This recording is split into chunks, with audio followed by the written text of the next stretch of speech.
This morning on The Blend, we are joined by Justin Hildago, who is with Premier Restoration and Cleaning Services. Welcome. Good morning, and thank you for having me. Tell us a little bit about your company. Okay, so here at Premier Restoration, what we are is excuse me, a little tongue-tied there.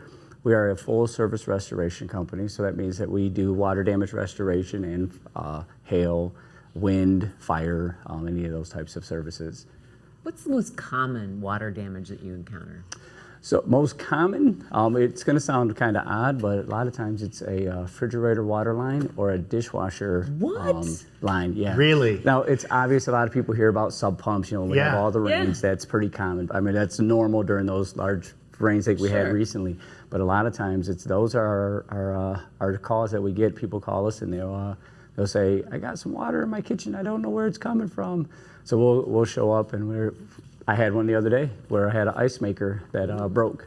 Oh gosh. Yeah. Is there anything we should do? Like, should we be checking these things out? Definitely, maintenance is key. Okay. You want to constantly, check these things. This refrigerator I was just talking to you about, this was actually probably a 40-year-old refrigerator. One of the original ice makers. Yeah. And she had some work done, and the plumber turned the line on, and it didn't affect it at first, but it's been about 2 months since she did the work, and I got there and it was literally flooding her freezer, running down into the basement. So, so maintenance is key, and then if you have people come into your house, make sure they know if they're not supposed to turn something on. Yeah.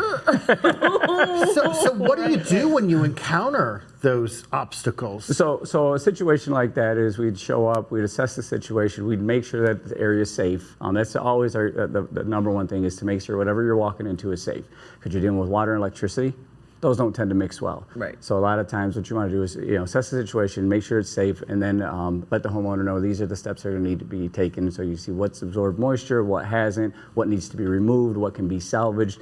The difference between what construction companies do and what a restoration company does is we prefer to restore things and or salvage things versus just ripping it out, making it a big mess for the homeowner to deal with. Because a lot of times we can dry things down to standard and salvage them that way versus having to remove them completely and totally disrupting your day-to-day life.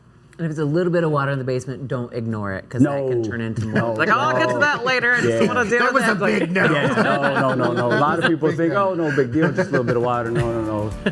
When you're dealing with those types of things, you want to get to it quickly. Call you, Premier Restoration and Cleaning Services, 512-8332. Thank you so much. Yes, thank you for having me.